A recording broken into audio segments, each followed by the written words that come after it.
আমাকে থানায় যেতে আসেন। এখন কি হবে বলো? সিটি পালাও। এই বাদের বাচ্চা পালানোর পর তোর বন্ধ সৈনিক শিক্ষা পালাই বাদের বাচ্চার হাতে দাও। তোমার হাতে আজকে অস্ত্র বিজয়, তুমি আজকে খুব বাহাদুর হয়ে গেছো তাই না?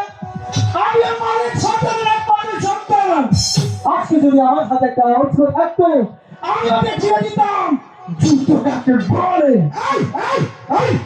বাদের বাচ্চা মিশরের বীর বিক্রম বীর বাহাদুর সিপাহার সঙ্গে তুই অস্ত্রধারী অস্ত্র পাবি না, সেটা করে কথা হলো সৈনিক দেখতে আসছে।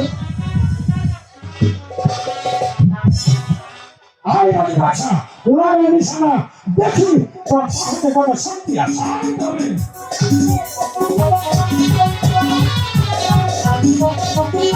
Thank you.